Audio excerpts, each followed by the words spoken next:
Hey everybody, welcome back to the Mega Maker Show. Tonight I've got some really cool guests. Now Greg's been here before, so those of you who are returning know Greg a little bit. And we've got a brand new guest tonight, Ben Uyeda from Homemade Modern. This guy is kicking butt over on YouTube. A lot of really fun background experience, and we're going to talk about that here in a little bit. But first, let's do a brief introduction. Greg, why don't you take it away? Since you've been here before, you know exactly how this goes. Let's hear it. Yeah, absolutely. I'm Greg here on YouTube. My channel is Greg's Garage, and then my website is gregsgaragekc.com.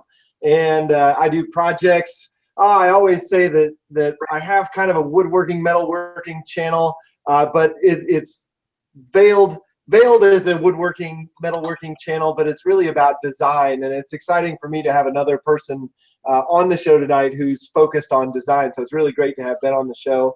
So yeah, I'll shut up about myself. All right. Now, first of all, tonight, guys, I want to say I am totally winging it. I got a hold of Greg. We were going to have Joel and Scott back on, but we had some plans change. And I called Greg like literally 2 hours ago. And Ben, I think I asked you like an hour and a half ago. So thank you for saving my rear end, and you guys both coming on the show and doing this at such short notice. So really appreciate it, guys. Now, Ben, I'm thrilled to pieces to have you on here, and I want to just a couple quick things. I've seen your TED Talk. You know, I saw a video you did for YouTubers for the show, the Make It show or the Make It meetup, and I got to say, I'm just super impressed with your ability to communicate. And that's one of the reasons I was super excited to have you on tonight. So why don't you give us a little bit of background about you and how you came into this and how YouTube and talk about your ability to communicate a little bit. Yeah, so my background's in architecture. I was a co-founder of an architecture firm here in Boston called Zero Energy Design. We specialize in sustainable and zero energy housing. I also had some time as a visiting lecturer at Cornell and Northeastern University, teaching courses on sustainability. Then I had a nice little detour into the tech world and did a startup called Free Green, which became the largest supplier of home designs in the country, specifically by providing free blueprints for affordable homes online, and then actually selling advertising into the construction documents themselves. That was the first time where I started really experimenting with disseminating design on the internet and monetizing it as a type of marketing. When that company got acquired, I was, took some time off, was thinking what I was going to do next. And that's when I sort of looked to producing content, and then turned to YouTube as a way to distribute that content and build audience. So I've been doing that for about 3 years now, and it's been fun. Met a whole community I didn't know existed, you two included, and it's been the most enjoyable, rewarding, warm, hilarious sort of chain of events ever since. Right on. Yeah, this is it's a crazy experience. Now I think I started maybe just a touch before you did. It wasn't much before you. And I got tired of fishing, so that's why I wanted to meet some woodworkers. So I mean, we all come here for different reasons, and crazy things happen here on YouTube. So fun stuff. Now, I want to know, how did you get invited for TED Talks? How did that come about? Because I watched your TED Talk. It was a really informative, good talk. I was approached by the organizers for that particular event, and the TEDx's are sort of locally set up. So I think anyone can sort of apply to have that franchise, and then whoever applies for that franchise can go out and recruit to find people. They had seen some of the other talks I'd done at different universities and sort of asked me to do it. That being said, it was, I normally don't get nervous or sweat most public speakings, but that one was actually pretty difficult because you know that you're doing it to be recorded and you have a precise time window. So it's really easy for me to give a 30-minute, 45-minute lecture, especially when I have slides, because you have those sort of visual reinforcements that you can just, all you have to do is sort of know a clever thing to say about each slide and then move relatively quickly and you'll be fine. But to hit like that 12-minute exactly window, which is what they gave me, was a little bit nerve-wracking, and that actually took a lot of preparation, but ended up being a lot of fun too. Yeah, it's not like you get to edit, No. I can sound really smart if I can edit, You know, if I can edit, I'll leave people scratching their heads. Yes. So that's always fun. Now, I know that both of you guys, you know, as architects, you guys communicate in more than just language and it's, you know, in presentation, but you also have to communicate in plan sets. You also have to communicate in coordination, or you both have had to in the past. Do you think that's helped you get better at communicating, or do you think that's been, you know, because I guess that's the question, has that helped you better communicate in not only your personal life, but business life and that sort of thing, having that type of mindset all the time?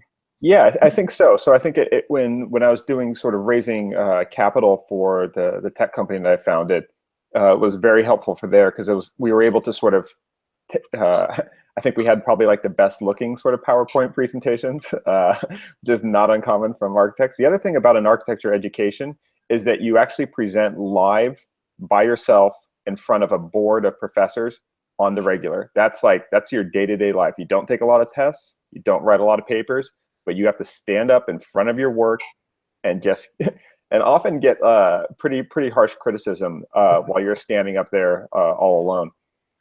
So one, I think it sort of hardens you and toughens you up. The other thing that I think it prepares you to do is that you have to kind of do two things with architectural when you're doing architecture, you're communicating sort of two different ways. One, you have to sort of inspire people so that they want to make what you're proposing.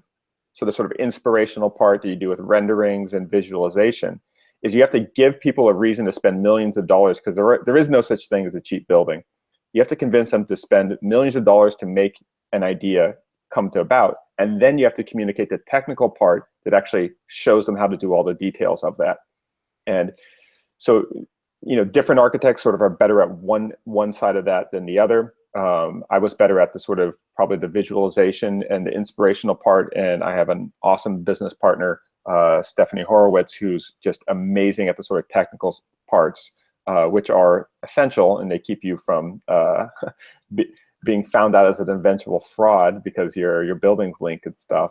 But I think you get used to communicating on those two boundaries, giving someone a reason to build what you're thinking of, and then also showing them technically how to do it. Right.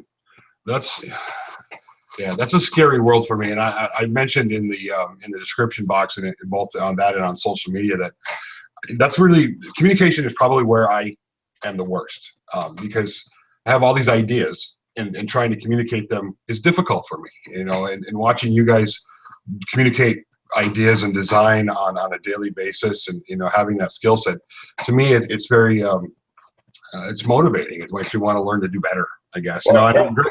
Sorry? And I would argue with you there, because I think you communicate to people how sort of offset cams and sort of mechanical legs work, but you do it with a sense of imagination, because if you were just doing like a sort of technical instructional course, they wouldn't necessarily be interested. The minute you package it into a herd of roving dinosaur velociraptors and stuff, is the minute you catch people's attention. You sort of have the inspirational, sort of the surprise and delight part that brings them in, and then they sort of see the step by step and they go, oh wait, that's not as complicated as I originally thought. Yeah, that's totally by accident, and it's typically because I don't know what things are called. I don't know what, you know, a barrel gear technical name is. I remember this kind of hit home a while back. I made a long time ago, I was doing building jigs for viewers if they had a problem they wanted solved. So I built this one for a guy in Australia, and he wanted to cut spirals in tabletops as decoration. It's an Aboriginal thing. So I designed a jig, and it had this fancy tooth gear that actually all the teeth pointed up. I had no idea what this thing was called, but I knew we could make it because I've seen one before.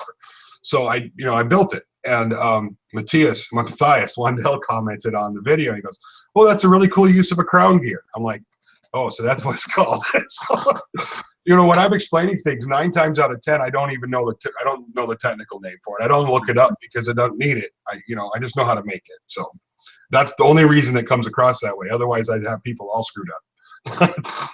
Now, Greg, you have a communication I call you the left-handed designer. Greg knows why.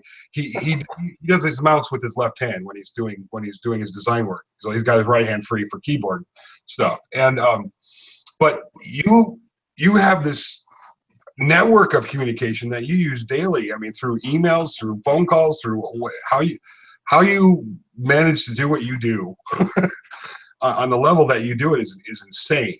So how do you think that helped? How do you think you came about that? Did it take you time to learn that type of communication set? Did it, and how has it helped you?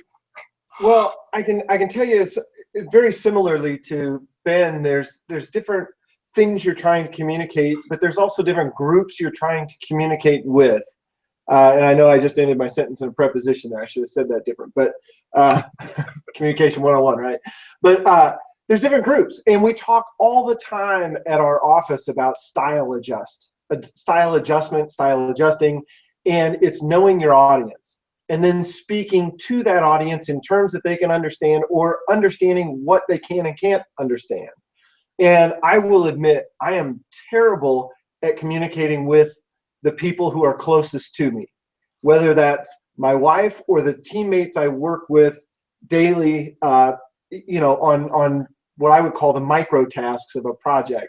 But when it comes to the macro aspect of it, whether that's communicating to an entire construction site or to a board of education or whomever I'm presenting to, I tend to very easily put myself in their shoes, and I think that's the number one thing you have to understand. I learned a long time ago, if you're giving a presentation, the most important person in that room isn't you. It's the person you're communicating to. And if you can put yourself in their shoes and think how they're going to receive your message, you're going to communicate with them so much better. Mm-hmm. That makes a lot of sense. Now let's talk about this in a business sense. And now, you know, I've seen a lot of guys with really mediocre ideas be very successful at business because they could communicate.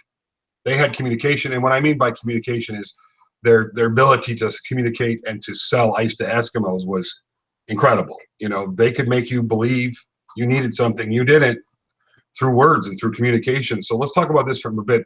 I'm a bit of an old school guy when it comes to sales stuff. I always try to put something in front of somebody that you know, never seen before or can't live without. So that I let that do the communicating. I let, you know, if I had to open my mouth and try to sell myself in that aspect, I'd be a lot hungrier than I am now, and probably a few sizes smaller. But you know, I think there's a really important aspect when you're, even if you're the guy that's doing the shows, the fairs, and or if you're the guy who's trying to negotiate those, you know, $100,000 deals, having a game plan or when you go into a situation is really important. And I think having that, being able to communicate what you want or what the benefits are of something is very important. And I know a lot of us, myself included, we fall short on this. How can we get better at it, guys? What can we do to strengthen our communication abilities? What are some practices that we can do to strengthen those? Well, I think one of the things, particularly for people like us that have a large following on YouTubers, right? Just the self-identity of thinking of ourselves as a quote unquote YouTuber can be a huge barrier for when we actually communicate with brands, right? Because brands are not looking at being like, hey, we want to hire a YouTuber to do something. No, they're seeing that as a really messy way to get to their end option, which is educating consumers about their new product, or getting somebody to create a piece of video content that they can put on their channels and have distributed on the influencers' channels. So I think one of the first things that is challenging is we use these sort of labels and sort of identities to build community, which is really great, to find other woodworkers or blacksmiths or metal workers or makers or whatever you want to say. These terms are awesome because they bring us all together. They help us find, you know, like the Facebook group that we're a part of. It's awesome for that, but it can be a huge barrier when you're sort of self-identifying that, and you're thinking that's where all your value is, and you're not thinking about what the other person on the other side of the email is thinking about, which is what their boss wants from them, what their sort of key performance indicators are, what their sort of quotas for getting content out are. So the first thing is sort of being empathetic, not getting hung up in your sort of role, and more sort of saying, whoever has the money, what do they actually want from you? kind of hit on something that I was trying to lead towards, and since you hit on it, let's talk about that. You know, when it comes to, let's talk about, you know, brands and influencing, you know, that sort of thing, because that's just a good subject matter. I do really well with a certain group of marketers, and I do not so well with a different group. Now, you get somebody who's a Gen Xer, my age, who has, you know, kind of old traditional type of marketing, you know, values. I have no problem communicating with them. I have no problem having long conversations and discussing things with them. But now we get a younger generation in there, say, you know, 35 or under, who have newer practices and newer ideas, and who don't subscribe to old school philosophy type of marketing strategy.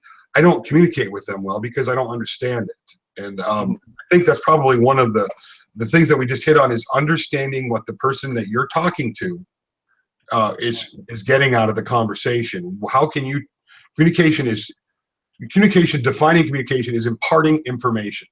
All right. So if you want to impart information to somebody, you need to speak to them, not necessarily on their level, but in a way that they can understand it and the way that they find value in it. And to do that, you have to really look into what the other person, like, here's a really bad example, but I have 7 kids. All right. So, and I have a lot of experience with negotiating with little children who have no sense of reason or impulse control. And I do that by finding out what is, you know, I know what is in their interest, what they find valuable, and I can negotiate I can negotiate a sharp knife out of a little girl's hand without any incident, you know, or I can typically talk JJ, you know, my 1-year-old, from stopping climbing up the swing and trying to hang on the bar at the top, you know. So it's the same, in a much more difficult scale. It's the same kind of thing. How do you think, what's a good, and Greg, I want you to jump on this one too, if you would. What do you think is more important to I'm trying to word this and I'm really failing at it, but communication skills. How do you think it's a good way to approach somebody? Let's say somebody, you're cold calling, or you've never met somebody before, and this is in a business situation. How do you kind of break down that barrier and reach out for them and try to communicate with them if you're maybe not so much on their level? Sure. I think it starts for me with, and it sounds like it's out of an 80s business handbook, you know, but it's defining a win-win, right? What is going to be the situation where everybody wins? Because if you have a win-lose or a lose-lose, nobody's going to agree to do whatever it is you're proposing. So what's of value to that person? And you said it when you were talking about, you know, your kids. You got to know what value do they hold, and then what value do you hold, and where do those two intersect? And for me, I work with big groups of people, and I have to get them all on the same page, all sharing the same belief, in order for us to design a building. You know, we have committees of sometimes 20 people designing an educational facility. There's a lot of politics involved. There's a lot of one person represents 50 other people who aren't there. And you have to find out that win-win situation. Your desire to have piece X and my desire to design a cool building that's going to meet code and budget and make this other group happy, we find that intersection. And I feel like once you find that win-win intersection and you understand where you're both going to have that intersection, it becomes a very easy thing. And I hesitate to use the word sell, but that's what you're doing when you're communicating in a business format. You're selling an idea, you're selling a service, you're selling to an advertiser on YouTube. How am I going to bring you value while still doing something I enjoy? You know, for me on YouTube, if it's a video, I enjoy making videos. I enjoy making things in my shop. If someone can give me a little bit of money to do that, that's a win for me. So then I put myself in their shoes. How can I make their product appealing for my audience? Or how can I not necessarily sell their product, but give my audience value, which in turn gives them value? So if I can offer a discount, like on something that, let's say a hammer company comes to me, and you know, this hammer is kind of like every other hammer, but what makes it special, what makes it worthwhile for them and my audience might be a discount or some special thing that goes with that hammer that they couldn't get otherwise. And I feel like once you find that win-win, it's very simple to tell somebody, here's what I have to offer and check this out. I'm obviously, my channels aren't near as big as yours and Ben's, but it all works even at that different level. Yeah, I think the analogy that sort of works for me is, like, you could learn how to cook without ever understanding anything about food or science, right? You could just sort of copy recipes and you're like, okay, this is how you make this meal by putting this amount, this amount, this amount. But that would also be like learning to play the piano simply by pressing different buttons in a row without understanding rhythm and patterns and things like that. With like cooking, for example, you want to know that it's this combination of acidity and fattiness and saltiness is going to be a hit, and that gives you the freedom to sort of substitute out ingredients rather than just following the same recipes over and over again. I think with communication, it's the same thing. And it's why if you keep thinking yourself as like, I'm a YouTuber that does woodworking and I need sponsors for this, I think you're missing out on a lot of business opportunities. And two, you're sort of narrowly confining that the business has to come to you, right? And you're imagining a world where these companies are saying, I want this YouTuber woodworking. It's not what they want. They want to spread the information about their product. And they don't care if you're a cat YouTuber or anything else. If you would do a good job doing that, they'll be more than happy to do it. So it's where it's our own obsession with our own sort of identities ends up becoming this big hurdle that's in the way of us sort of selling the product of what we can actually do effectively. And so it's being able to step out to see yourself how other people would see it and be like, oh, that's what they want. They don't want me because I'm a brilliant designer or because like I invented this thing. They actually want me to just do this really simple set of tasks. And to do those tasks, they need this many JPEGs, these many video clips. And if it's clever and funny and original, that's just going to make it all the better. And if you're easy to work with on top of that, they'll keep coming back for more. I think you just kind of hit the nail on the head. And to put it in redneck terms, when you're communicating, whether it's in a business form or whether you want something from somebody, or you want, do we want something from someone, or you want to offer a service to someone, you need to get over yourself. Yeah. And you need to just step back and say, hey, what do I have that's of value to that person, and how can I explain to them that I have this value? Right. I think that's probably if you break it down in the most simplest forms, whether you're trying to sell a wine box to somebody, or whether you're trying to sell them, influencer or ambassadorship for a brand, it's the same thing. What value do you offer?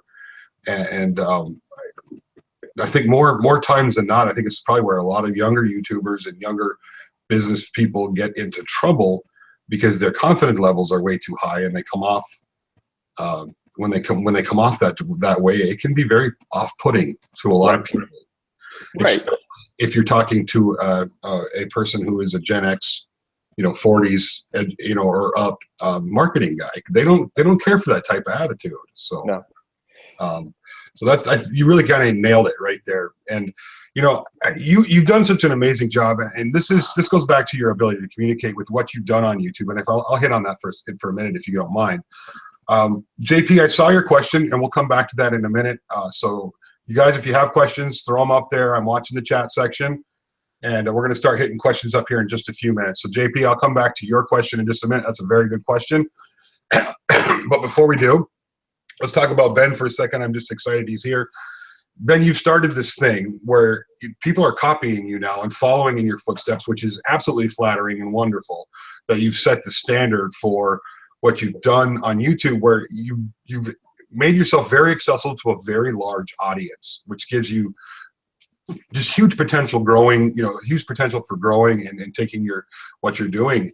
You've made making friendly, as it were, and accessible to many, many people. I tried to do something similar to that, but on a narrower margin. I'm trying to make woodworking more accessible in a lot of different ways.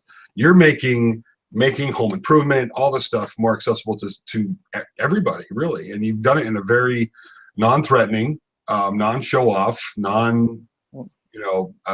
way, and it's been accepted. You're going to hit 400,000 subscribers here shortly, if you haven't already. I'm sorry, I didn't check. and you know, you're doing this really cool thing. I love the fact that you've always got this white background. You don't have this whole shop, you know, full of tools and with dinosaurs hanging over your head. You're not, there's nothing imposing about what you're doing. It's just this very friendly, very is now I'm quite certain that was by design throughout this process of what you were doing.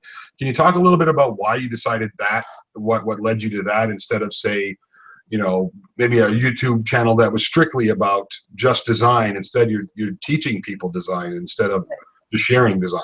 Yeah, I think it's because it's specifically the design background, right? So I thought of making stuff on YouTube not as an exercise in making, but as an exercise in design. I looked at YouTube as the world's instruction manual. When people want to know how to do any sort of thing that they haven't done before, they go to YouTube. Even before sort of looking at assembly instructions for that came with the item they're trying to put together. So what I looked at, it wasn't like, this isn't me doing a demonstration of me making things. This is me making some sort of demonstration instruction manual in video format. So that being said, it's like, I want those instructions to speak to the most amount of people. I know that the rabid fan base is all going to be the sort of garage tinkerers, but that's not the mainstream consumer. I always look at media as sort of both the supply and the demand side of it. I saw that all the big, you know, sort of YouTubers in the sort of making and sort of woodworking and these genres were doing it in sort of garage spaces. I know from actually using platforms like Pinterest, which has an audience pretty much as big as YouTube's. There's a lot of people looking for the outcomes that are coming through these sort of YouTube channels, but they're looking for a single still image. And so for me, it was about how do I empathize with the user? A lot of people, they have cars in their garage, or if you look at demographics, more and more young people are moving to cities. You know, it's a reverse exodus from the suburbs these days. So if you live in an apartment, where are you going to build this stuff? But it doesn't mean you don't want to build. It just means the challenges are different. So seeing that as an underrepresented audience and a way to sort of create content that would hopefully speak to people in those situations that don't necessarily have garages or tons of tools or tons of experience made a lot of sense from sort of a demographic point of view. And then also it was reflective of where my skill set was at the time. When I started, I had a circular saw, a drill, and an orbital sander. Well, I know another YouTuber that'll tell you that's all you ever need.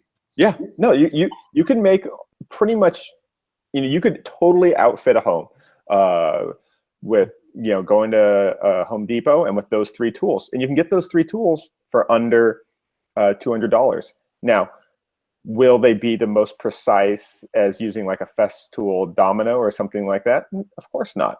But I've had, you know, I still think it's more the chef than the stove, right?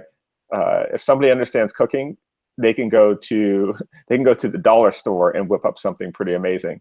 Whereas you take someone with the fanciest sort of Wolf's range and induction cooktops and all this stuff, and hey, if they don't know what they're doing, they don't know what they're doing. So focusing on that accessibility, not pigeonholing things in garages or with a lot of tools, that was a one, it was reflective of my situation, and 2, it was a little bit of strategy in looking at sort of how demographics are changing. Super smart strategy, by the way. When I saw remember when I first came across your site, I was like, that smart son of a bitch. I was very much taken back by what you were doing and how you were presenting it and how you were doing it. And I was just like, if this is YouTube perfection personified. And this is really what I was thinking when I first saw some of your videos. And I remember when I first came across what you were doing, I was like, I seriously, and I don't do this for, I think maybe Jimmy DeResta I did as well. I would sit down and watch like 20 videos right in a row, which, you know, I don't do, because that's, it was really impressive, man. I've gotta, you know, hats off to you. I want to take, I'm sorry, go ahead. Yeah, so the thing I was gonna follow up on that too, and it's not sort of like a formula that, one of the things I really like about the Making It podcast and that sort of event is that you have 3 people that are all successful, but doing it 3 totally different ways. And I would say that I'm probably doing a little bit different from any of the three of them too. Mhm. But I think in all those cases, it's leveraging the skill sets that you're most comfortable with, but making sure that you're still sort of adding ones that you aren't, right? So I was really comfortable with sort of styling still photos and the sort of a minimalist aesthetic. So I knew I had a strong visual sense of what I wanted to accomplish with every project. I had less of a sense of what was the right glue to use, what would be the best tools, what was the most efficient way to sort of set it up, and those things. So I built content that emphasized the thing I had sort of an unfair advantage in, and then slowly tried to add the other skills over time. And I think when you look at, Izzy, I think you're another great example of this. Is like people they'll see a project and they'll say, "Oh, that's an Izzy type of project," and it doesn't have to be this sort of Machiavellian strategy. It just has to be acknowledging where you have competitive advantages over most other people doing the same thing, and then giving those things feeding that sort of prolific sort of advantage, letting it sort of drive you to get a lot of stuff out there that's sort of unique, but then never being satisfied with just doing that and keep building on top of it. Yeah, that's because my video formats, this is the part I hate the worst. I do not like making videos. Never have liked making videos. My FaceTime with the computer is not a pleasant time for me. And I've changed my format so many times to fit within this learning curve that I'm continually going through. And I think I'm actually coming upon one that I'm very comfortable with, and I can move on with that. And but you hit on some fun things that, I get asked a lot, like when, how are you going to think of all this stuff? You're going to run out of ideas if you're putting 2 or 3 videos out a week. And I've only got 340 videos out, and I got about 50,000 freaking ideas stuck in my head. Yep. If I make videos until the very day I die, I will never, ever run out of ideas or off the wall things to do. So that's never a problem. And, but aside from that, I think what you've done is kind of set a precedence for other people who want to come into YouTube to really not necessarily do what you've done, but just have a strategy. If you want to be successful at YouTube, it can be lucrative. For those of you guys that are listening, YouTube can be a very lucrative place if you're successful at it. But to be successful at it, you need to be both fluid and have a plan. And what I mean is have a strategy, know what your strengths are, and be fluid. If you're doing one thing that's not real successful, and same thing with business, change it a little bit and see if this helps, And then there's always the ever-changing algorithm of YouTube that you follow it, but don't necessarily believe everything or adhere exactly to it. I remember you mentioned this in your talk, because YouTube changes all the time. What they share more, what they share less of, and it's important to kind of watch that, but don't let it be the end all. Yeah, and that's why I think it's you, and I would even take it a step broader from what you said too. I agree with everything you said, but I would say don't even think of it as YouTube. Think of it as making video content for some sort of digital release. Yeah, you're right. I get stuck in that rut too, but you're right. When I'm talking to a potential sponsor, and I'm working on something that'll change everything about the way I make videos, you'll never see very shortly, you'll never see a sponsor from me again. And Right. Not that I'm not making money, I'm taking a whole different trajectory on it. But there's, what you said, you said it best. I mean, would you mind kind of repeating a little bit about what you said about content packages and how you approach that kind of stuff? And I mean, that plays over to not just, online media, but that plays over into other businesses as well. Right. So if you use your imagination a little bit, guys, and kind of imagine how this could work for a business outside of, YouTube as well. Would you kind of explain a little bit of that? So, for a while, MySpace was really big, right? And then if you had a lot of followers on MySpace or a lot of friends on MySpace, there was ways you could monetize that, and then that platform died, right? But it does, so YouTube might not be the dominant video platform forever, but it's more likely that people will still keep consuming video content of some type, right? So Right. the general trend is that people are consuming more video. I still think Facebook is going to play a bigger role in this than ever before. But if you're making videos, they can go on Facebook, they can go on Instagram, they can go on YouTube, they can eventually maybe one day go on Amazon, one day they can go on Netflix. Who knows, right? So the important thing is that we're making video. Now, the reason why, there's a lot of other professional companies that are making videos. What's great about what we're doing as sort of small scale people that aren't experts at making videos, but have some expertise in something about the subject matter of the videos, in this case, making things or designing things. So we can make video content that people want to watch that shows some degree of expertise for 100 times cheaper than a professional production company. Mm-hmm. They can make video that looks a lot better, sounds a lot better, has better looking hosts, all these things, but they probably aren't going to make it with better actual creative ideas behind it, because that endeavor isn't going to be led by the creative people. It's going to be led by the people that are better at sort of organizing photo shoots and budgets and those kind of things. Right. So our advantage isn't being on YouTube with huge amounts of followers or anything like that. Our advantage is that we make a type of content that people love to watch for 100 times cheaper than they could go and hire someone to do it. If let's say like some brand wanted to make a walking dinosaur powered by a drill, right? Let's just break this down on how much that would cost them, right? So let's say let's say some big box store said, you know what would be awesome? If, or a tool company, right? Let's say a drill company said, you know what would be awesome? If we could make a viral video using a drill that actually powered something. So that someone in that company has that idea, right? They go to their digital agency, and their agency, oh, I kind of like that. Okay, so we'll hire a video production company. The video production company meets with the agency, meets with the client. They all have a bunch of meetings, and they say, yes, we can do this. Okay, but what are we actually making? Oh, we got to go hire some engineer to do this, right? Then it's got to go through some safety sort of protocols. Then they have to actually build it. They're going to hire like a wood shop or a cabinet shop or some prop shop that's going to charge them probably just to make it 10 grand. And then they're going to have to make a first version, look at it, understand it, tweak with it. And then they're going to have to reshoot it being made. And again, so they're going to spend $200,000 to $300,000 to make that video of what you made in your garage, right? Mm-hmm. And it's because you're having all the efficiencies of being the cameraman that's perfectly in sync with the designer, that's in sync with the manufacturer, which is in sync with the engineer, which is in sync with the first aid person when you hurt yourself, and all those things, right? So our place in the business world isn't solely as YouTubers with followings. It's really the ability to produce a desirable commodity, in this case, video content, for way cheaper than anybody else that just happens to have great organic reach. Mm-hmm. Very well said. Thank you much.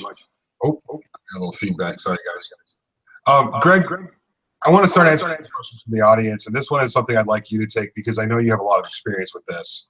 Are you guys reading me okay? Yeah, okay. JP asked earlier, and this is something that I've dealt with a lot, and I know you have a lot. What would happen if a person putting the cash up front, a customer, had absolutely did not want to work with you on an idea? This is what they want, no matter what, even if it's a bad idea. I mean, I know you've been in this situation a bunch. We had to talk about this, I think it was 3 or 4 months ago we were talking about this. How would you talk them around without losing that customer? How would you talk them around that? What would be an approach for that? What would be a viable approach to talk them out of their bad idea?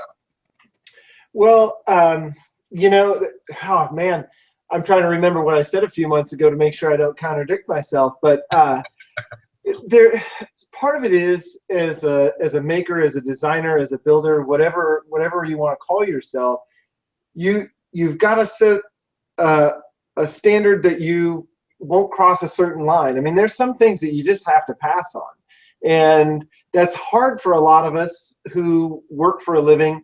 And in the design and construction industry, it's feast and famine, right? There are times when you would do anything for another job. And even when you're rich with work, you still have that mentality that you don't want to let any work go by because, by God, it's so hard to find when you need it. And there's a point at which you've got to have your standards, and you got to tell somebody, hey, you want this crazy thing that I think is ridiculous, and I don't want my name attached with that. Let's say that's not happening. but they come to you with, hey, I want to make my building, this way, but it's going to be pink and polka dotted, right? You've got to reason with them somehow, and that strategy is going to be different depending on who that person is. But one of my best strategies is coming up with 10 ideas that might be different than theirs. And you put all your ideas into a bag and you say, is yours still the best, or do we have something else here? Is there a hybrid? And we find 90% of the time when we show people two options on an idea on a project, we almost always wind up with a hybrid of those two ideas. There are certain characteristics of one, there are certain characteristics of the other that are both very desirable, and to pitch them out, because that's not all option A or not all option B, is the wrong way to do it. As creative people, as designers, I like to say all the time that I'm creative enough to put whatever you want into this idea and make it work. I don't know if that completely answered JP's question, but that's kind of how I see it. Then what would you do in that situation if you were hammered with that? I'm sure you have gone through that. Anybody that's been in your shoes probably has. How would you approach that? So I can give you some examples. So I've worked with a couple brands that have wanted me to do Christmas projects, right? Particularly like a really sticky kind of like Christmas tree that would go on somebody's front lawn. I'm like, well, I kind of live in a city. Where do you want me to put that? It's not going to last really long in Boston unless you're using it to reserve a snow parking spot or something. So when they pitched that project to me, it's like, okay, we want you to build this kind of Christmas tree. One, it's not really like exactly the kind of stylistically the things that I do. Not very super, traditional decor driven. I wouldn't mind seeing a concrete Christmas tree. There you go. So what I did was just ask them, well, what's your goal for the campaign, right? So I wanted to get past the assumption that they wanted this thing, and really they just wanted something that would show up on listicles, on Pinterest, that was related to the holidays. So once we sort of broke it down to what they wanted, then I could say, well, here's a way to do what you want better than what you were offering me. And I'll promote this one much better because it's going to look cooler. So it's not reacting to the thing that they are asking you to do, which you don't want to do. It's sort of saying, again, this is what speaks to sort of empathy. It's sort of trying to understand what is the concepts behind it, because they were just making assumptions that what they were asking me to do was the only way to do what they wanted to get done. But really, there's a lot of ways to do this. And it happens a lot when consumers go to a tradesperson.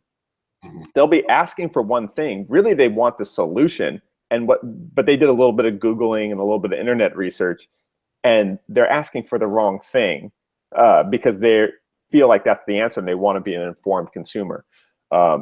So it's just taking the time and having the patience to understand what their goal is and how that's separate from the horrible thing that they're asking you to do. Yeah, I can tell you that as a furniture designer, I have done some custom work and still do from time to time.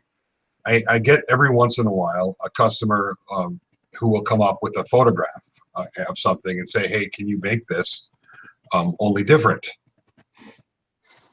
And they're showing you a picture of something that they want, but they want you to build that but different. And typically by the time a conversation is over, you try to ascertain what exactly they're looking for, what is the value of it for them from an ergonomic standpoint. What are they going to be using this for? What function does it have to fulfill? And then you can ask them a few questions about, hey, what other kind of things do you have in your living room? What kind of styles do you like? And by the time the conversation's over, the customer's super happy, and it's a completely different thing than what you've actually started with. Yeah, we would get this problem a lot with sustainability and designing houses for people. So people would come to us and they say, oh, I want my house completely solar powered and totally off the grid. And I'd be like, well, I get the solar power, that's cool, right? But like, what's your motivation? Is it controlling your expenditures and energy bills? Is it reducing your carbon footprint? Is it having protection in case there's a zombie attacks and the grid goes down? Because those are three different things. And if you tell me your priorities for all three of those situations, I'll design you a more efficient thing than just doing a off the grid solar powered house. Because And when you go completely off the grid, you have an incredible amount of expensive redundancies. You need a battery bank that's sized for the worst 100-year storm, which means that 99.99% of the time, your battery bank is overpowered and you're not getting good usage out of that capital investment. So it's really about, they'll come to you with that thing because they heard that, oh, solar off the grid, that's the sort of green alternative. That's what I want. I want the greenest thing possible. The more solar panels, the more green. Not true, because at a certain point, if you're not utilizing all those batteries all the time, their embodied energy is actually doing more sort of carbon and damage than they actually are saving in terms of energy production. So it's breaking through that sort of what they're coming at you with, which is incorrect, but not just shooting it down. No, which a lot of experts do too often. They love sort of shooting down the consumer rather than really trying to understand and empathize with where the consumer is coming from. And it breaks down to something we're basically been talking. If people have been following along, we've been talking about the same thing for about the last 30 minutes. Really, is understanding what the consumer wants or needs and helping them understand that. Because a lot of times we spend as designers and furniture makers and cabinet makers and makers in general, we spend a lot of time educating our consumers. Because a lot of times they don't know or they don't have the information that's available to them. They see pictures, they don't understand the building process, and they may come in thinking that, something I see all the time, I've dubbed it the Walmart mentality, and I'm sure you guys know what I'm talking about. They'll see something huge, this big fancy, cabinet, they'll see it at Ashley Furniture or Walmart or wherever they happen to see it at IKEA, and it's, it's $200, and then they come to you and say, hey, I want something like this, but I want this customized, and I'm like, okay, that's $5,000. You watch their attitudes change really quickly, because they just don't understand. So there's an education process there, and a lot of times you can end up, meeting in the middle and finding this really great solution where it's a benefit to you, you're going to make money at it, and where it's a benefit to them, they're going to get a little bit of what they want. Maybe they're not going to get the fancy lion carved, finials and ballasts, but they're still okay because it's what they want. It suits their needs. So it's all about understanding the customer, and communication is typically understanding who you're talking to. And it really, this is why I have a terrible time communicating with marketing guys who are under 30, because I don't understand them. I'll give you an example about this, and this is computer related. So Wes and I are working on my website right now. We're integrating something that's I'll announce here pretty soon in the next few weeks. Well, I'm talking to this web service guy who builds web services to do certain things with websites. So he says token to me. We need to build this. We need to get a token that you can link, that you can add to this link. So when anybody clicks on it, this token carries over. And when he said token, the first thing that popped into my head is Chuck E. Cheese. You put your $5 in, you get these tokens back. So for the rest of this conversation, I'm thinking about Chuck E. Cheese tokens, and he's talking about, and I don't even understand it. So, instead of taking the time to explain to me what a token was and what he meant by that, I was left really just sitting there twiddling my thumbs until he got done talking. And I said, what do you mean by token? You could hear him take a deep breath and go, oh boy. So, but that's part of communication. So that's a fun one. Well, I'd add to that, Izzy. One of the things that, and you experience this too, it's the same between a designer and a marketing person as it is between a designer and a group of people trying to come to a conclusion about how they want to educate kids within a building. We find that you have to define the language, and you have to find a common language that everybody speaks. And it's interesting when you talk about people bringing in pictures out of catalogs. We actually take in pictures of, we call them precedent images, of maybe 20 to 30 buildings, and we have them put green dots and red dots for what they like and don't like. But then the rule is you have to write why you like it or why you don't like it. Because when I see something, a room with a green wall in it and a purple carpet on the floor, I don't like it because the colors clash. But somebody else might like it because they hate the way carpet collects dust. And it's that common language of images that allows us to begin to communicate. I think when we talk about this whole program tonight being about communication, so much of it is about defining the language that both of you speak, and then helping them speak your language and understanding how to speak their language, and that helps you find solutions that work. Good advice. See, I'm taking away a lot from this conversation from you two, so I can't even tell you how much I appreciate you guys coming on. So I want to talk a little bit more about you guys for a minute, you know, and I know that you have some interest now.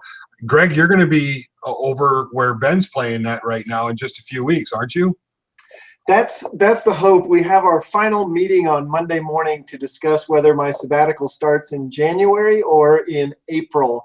So I'm keeping my fingers crossed for January. I'm kind of primed and ready, and the projects are in my head right now, and I'm revved up. You know how that goes.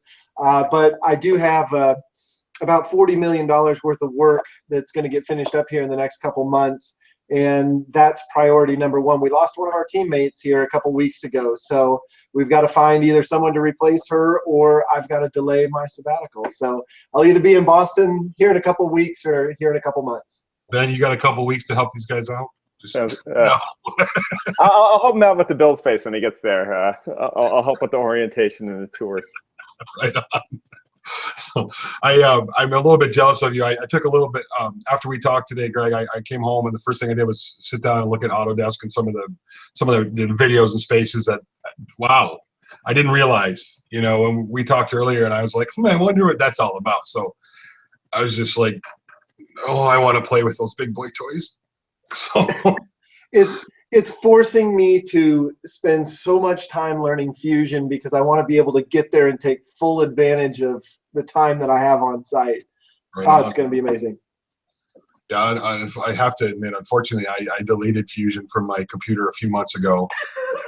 I'm at this. I have this time issue. I literally work 16 to 18 hours a day. That's what I do, and you know, do I want to invest all this time into learning something that isn't going to be a benefit to me really with my online stuff and my website? And because quite honestly, SketchUp, which I know from like the back of my hand now, is more than enough to make plan sets and to, you know, help communicate ideas. Do I need it? And so I was like, no, what? I don't. But honestly, there's things that I want to do personally that I need it for. So I reloaded it, downloaded it, and I'm back at it again. So whenever I have a half an hour of no kids screaming or, you know, nothing happening right here, I'm plucking away at it. But it's a fun one. Gib asks, we're going to take one more question. Gib said, any tips on communicating, breaking into conversations? Once I get my foot in the door, I'm usually okay. My struggle is always getting the door open far enough to wedge my foot in. That's an interesting question. Do you guys have a strategy for breaking the ice when you're introducing yourself to, say, a company or a customer? Well, with digitally, I think it's I'm much more comfortable giving advice for digital communication. So one of the things that's been really helpful is sort of what I talked about in my talk was sort of showing and not just telling. So when I sort of reached out to my first sponsors, I didn't reach out with a proposal. I reached out sort of showing how I already integrated some of their products into my content. And just said, hey, here's a heads up. Just wanted you to know that I used your tools. I think they're great. Here's how they're sort of shown, and here's the sort of audience reaction. So if you're interested in talking more about this, great. And what I was sort of doing there was whoever sort of picked up the email then sort of gets to take ownership of that find, right? So even though I didn't have a big audience at the time, that the sort of low-level marketing person at that company then gets to go to their boss and say, oh, look at how I'm, not that they sort of initiated it, but they're sort of bringing it to the table. They're bringing good news, which they didn't pay for, right? So it's doing something nice for people rather than immediately asking for people. When people sort of come up and sort of say, hey, how can I help you? That's much more interesting than people sort of coming up and say, hey, can you do this for me? In general, I think just sort of showing people what you can do rather than sort of telling them and then hoping that they believe you. Ben, I wish we would have met prior to me dealing with Bosch on a professional level. I really do. You know, and it probably would have been a lot different. It would have been easier for me to deal with Bosch, you know, and their approach to what we were doing together. Ultimately, it led to a separation of our interests, but I really like the approach and the attitude, and that makes a lot. It means a lot, and I have to. You're right. I have to get out of the habit of calling myself a YouTuber because ultimately I'm really not. I'm in the business of digital media. Right. And before that, and before anything, I'm a builder. That's my passion. That's what I love. I love building things, period. And if I don't ever get to make another video, you guys can all rest assured that Izzy will be out in his shop 8 or 10 hours a day building stuff. So, because that's just what I do. All right, we're running out of time here. We're about a minute down. I want to say a super big thank you to everybody who came up tonight to watch live. And you know, I know it's getting close to Christmas, so we won't have a show next Saturday. I believe that's Christmas Eve, and I believe the following is New Year's Eve, isn't it? Or somewhere in that neighborhood. Or I'll be recovering from New Year's Eve, one of them. So you know, we will be back the second week of January. Afterwards, I have a really busy schedule with woodworking shows. Anybody up in the Massachusetts, I want to say Springfield, Massachusetts area, January 16th. I'll be at that woodworking show, so if anybody wants to swing out and say hey, I'll be there. Guys, thank you so much for coming on. This is incredible. It is a testament to the giving nature of the maker community. Both of you guys did not have to be here tonight, and you literally had no warning. I mean, just enough to, like, you know, have a bite to eat and perhaps, you know, brush your teeth or something. You know, but I really appreciate you guys doing this today. Wow, very, very pleased to have you both on. Thank you so much, guys. My pleasure. Thanks for having me on, Izzy. You bet. We'll talk to you guys all soon, and if we don't, well, we won't talk to you before. Have a very Merry Christmas. Be safe out there, and we'll see you guys next time. Take care. Bye-bye.